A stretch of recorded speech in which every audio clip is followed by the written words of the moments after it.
Je ne vais pas vous porter mon mot, mais je vais porter les propos du coordinateur national d'AVSF qui, à la dernière minute, n'a pu être avec nous ce matin. J'ai lu pour vous.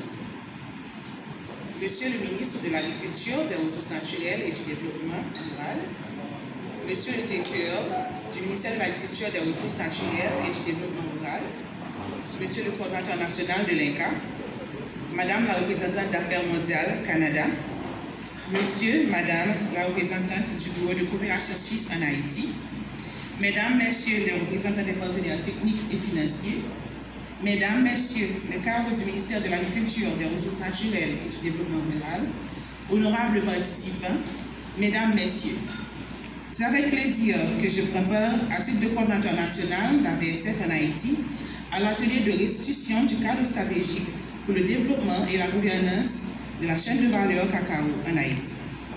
AVSF se réjouit d'être associé au processus et a abouti à l'élaboration de cette proposition de cadre d'orientation stratégique qui doit contribuer à un développement efficace et une meilleure gouvernance de cette filière combien importante pour le pays. Ce travail a permis de présenter la filière cacao avec ses contraintes et son potentiel pour continuer à contribuer à l'économie nationale et à la protection de l'environnement. Ainsi, nous tenons à remercier grandement la coopération suisse et Affaires mondiales Canada d'avoir supporté financièrement le processus à travers le projet de valorisation du jardin créole sous le leadership des jeunes et des femmes dans le sud et la grandeur d'Haïti, jardin créole Profi-Sud. Mesdames, Messieurs, aujourd'hui, la filière cacao en Haïti implique plus de 20 000 familles pour qui la production de cacao constitue environ 40% de leurs revenus et une source importante de trésorerie. Le cacao est le troisième produit agricole d'exportation après les huiles essentielles et les mangues. La marge d'amélioration de la performance de cette filière est énorme, d'autant plus que le cacao haïtien est très demandé sur le marché international pour ses qualités intrinsèques. Il importe que les acteurs, producteurs, coopératives, institutions d'accompagnement ou de régulation continuent les processus d'amélioration enclenchés afin de mieux faire face aux différents demeurent engagés dans la filière cacao à travers les projets Pro-Cacao et Italie dans les deux principaux bassins versants, bassins de production du pays, Nord et Grandance, en soutenant des actions d'amélioration de la production pour la régénération, l'amélioration de la qualité, le renforcement des capacités de gestion et la commercialisation des coopératives cacaoyères. Ainsi, s'engage-t-elle à faire la promotion du cadre stratégique élaboré avec l'appui de la DDC et l'ANC sous le leadership du MANDIR. Elle invite tous les acteurs, en particulier le ministère de l'Agriculture et ses partenaires techniques et financiers engagés dans ces actions de développement en Haïti, à accompagner la mise en œuvre du cadre stratégique. Nous souhaitons vivement. Je voudrais vous remercier. Remercier toutes celles et tous ceux ayant contribué à l'organisation de cet atelier d'importance. Mes remerciements également s'orientent vers toutes celles et tous ceux ayant accepté de donner une partie de leur temps pour venir participer à cet atelier. Mes félicitations également s'orientent vers le groupe Croissance SA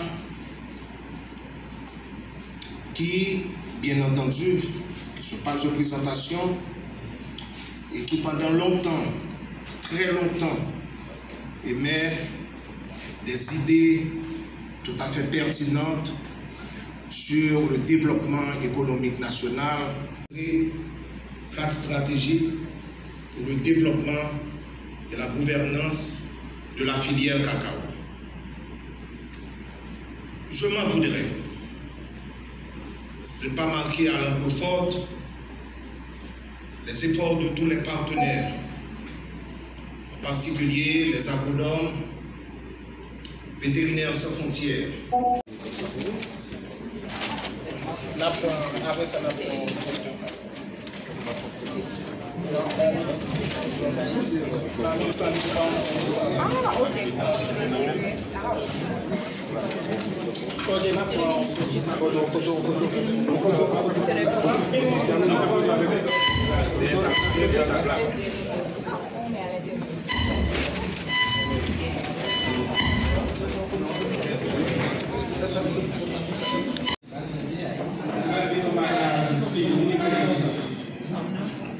et Chesnel Jean a présenté au ministre quelques sous-produits que nous avons ici à base du cacao, à base du cacao.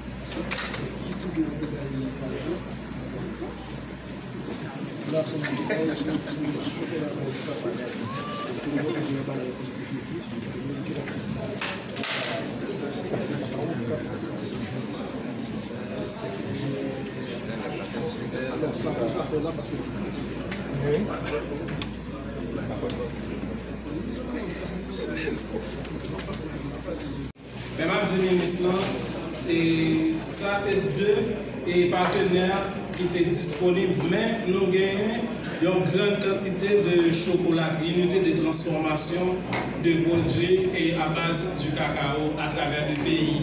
Nous gagnons Pisa dans le nord, nous gagnons Ascania à Wanamet, nous gagnons Makaya à Pont. Parce qu'il y a des têtes qui ont commencé avec nous, qui l'a toujours. Donc, il faut l'État continuité pour pas qu'à sûr. Donc, compliment que nous arrivons à faire suivre ça. Son dossier commencé depuis en 2022. On connaît toutes les difficultés de guerre dans le pays depuis quelques temps. Donc, le a remonté à avril 2022, lorsque le groupe Croissance a eu un contrat avec ASF, pour nous faire une réflexion stratégique sur le secteur. Et une des premières ministres sorti là, c'est l'aspect de développement et de concept que le groupe Croissance lance dans le pays. Nous pas l'agriculture, nous pas des spécialistes, des experts en la matière, loin de là. Mais il faut que nous comprenions que le secteur n'a pas évoluer en silo. Et il y a Haïti qui est là, qui est encore, c'est les pousser le plus de travail ça depuis enfant que nous mettons des projets en place. Pour nous comprendre que le conseil de clichés nucléaires, dans chaque secteur, il n'y a pas que la médecine, que le droit, génie, économie, tout. Mais au niveau agriculture, il y a des façons que nous pensons. Ça ne veut pas cliché, on augmente la production nationale. Le problème agriculture, c'est le crédit agricole.